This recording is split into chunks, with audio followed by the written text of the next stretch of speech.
ছোট ভাই, হ্যাঁ ছোট ভাই।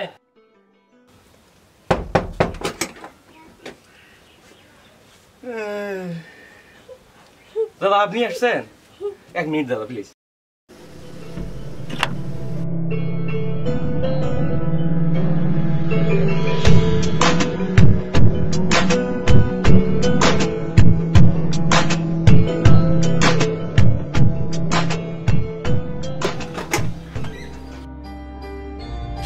দাদা আসেন, ভিতরে আসেন।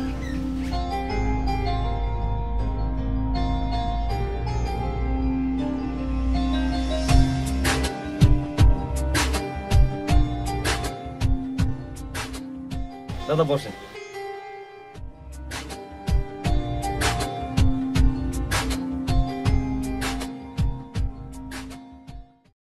কি খবর, এতদিন পরে আসলেন?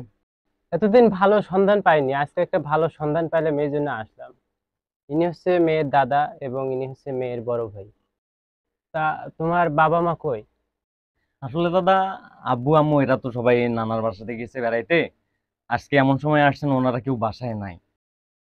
কি আর করার, তো কিছু বলে বলেন। ইনি হচ্ছে ছেলে। তো বাবা তোমরা কয় ভাই বোন? আমরা 2 ভাই 2 বোন, মোট 4 জন। ছোট ভাই তুমি কি করো, কাজ কাম করো? আমি আসলে তেমন কিছু করি না, একটা স্টুডিও দিছি, ওইখানে ওই মিউজিকের কাজ কিছু করি। এতটুকু পর্যন্তই। ছোট ভাই ওখান থেকে তুমি কি রকম ইনকাম করো? আসলে আমার ইনকামের বিষয়টা হচ্ছে কি, আমার পরিশ্রমের উপরে ডিপেন্ড করে। আমি যেরকম পরিশ্রম করব সেই রকমই আমার ইনকাম আসবে। এটা আসলে নির্দিষ্ট কোনো অ্যামাউন্ট থাকে না। যখন ক্লায়েন্ট বেশি আসবে, কাস্টমার যত বেশি হবে, অত ইনকাম বেশি হবে। চলো আজকে ওঠা যাক। হ্যাঁ আজকে দেরি করি না, চলেন। আসলে আজকে তো বাসায় কেউ নাই, তাহলে চলেন বাজারে গিয়ে চা খাই। না না আজকে না, আরেকদিন না, বুঝতে হবে। আচ্ছা ঠিক আছে, আসসালামু আলাইকুম। আবার আসবেন কিন্তু দাদা, আপনার সাথে আমার কথা হবে।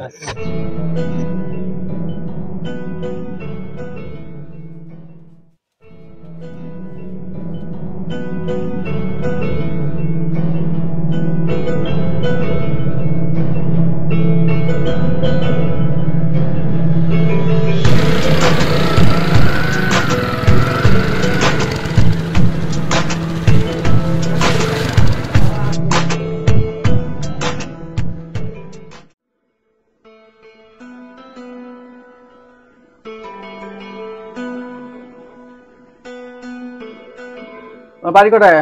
মহেশপুর। আমাদের বাড়ি অনেক দূর। এ জায়গায় কিছু করছেন? আসলাম একটা মেয়ে দেখার জন্য, ছেলে দেখার জন্য। ছেলে দেখছেন? হ্যাঁ, মিজান আছে না, মিজান? হ্যাঁ। এটা মেহেদি। ছেলেটা কি রকম? আরে উনকা সিংহা তো কমে হয় এলাকার। আর্থিক কি রকম? রাত্রি যা আছে আমরা 14 গোষ্ঠী তো তোমার নাই। তাই হ্যাঁ বলেছে না, দেখা না খায়। নিশাবানি কি করে? কোনো নিশাবানি কারবার নাই। মেয়েকার আমার নাতনি। নিঃসন্দেহে দিয়ে বলাও, আর খোঁজ খবর নেওয়ার দরকার নাই। আচ্ছা চাচা তাহলে আজকে যাই। আচ্ছা ঠিক আছে, যান, খোঁজ খবর নেওয়ার দরকার নাই। আপনার সাথে দেখা হয়ে ভালো হলো। আচ্ছা চাচা বিল কত হলো? 70 দেন। আচ্ছা নেন।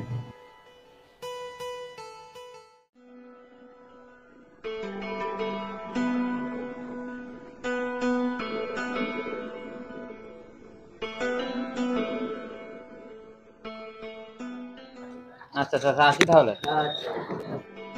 আজকে আমি চলে যাই। আচ্ছা আমার জামাই আছে তো এখানে, তুমি জামাইয়ের সাথে দেখা হ্যাঁ, দেখা করে চলে যাবো। আচ্ছা। তুমি যাও। আমার সাথে কথা আছে। যাও, তুমি যাও। আর সমস্যা নেই, সমস্যা নেই।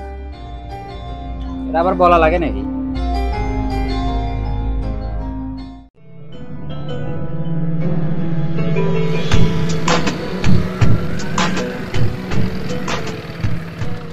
আসসালামু আলাইকুম আব্বা, এদিকে কই গেছিলেন? ওয়ালাইকুম আসসালাম। এখানে আসলাম একটু মিজানের বাড়িতে।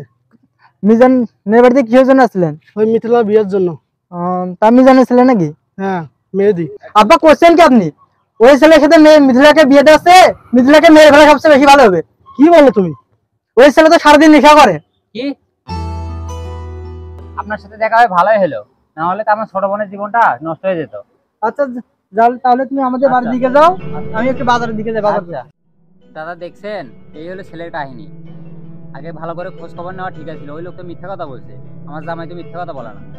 যাই হোক, আল্লাহ বাঁচাইছে। লোডো হ্যাঁ, আপনি গাড়ি স্টার্ট দেন। এই ছেলের সাথে জীবনও বিয়ে দেবো না আমরা। নেশা করে, কাজ বাজও নাই ঠিক মতো, স্টুডিও বেতনের ঠিক নাই, পরের লোক হলে টাকা হয়।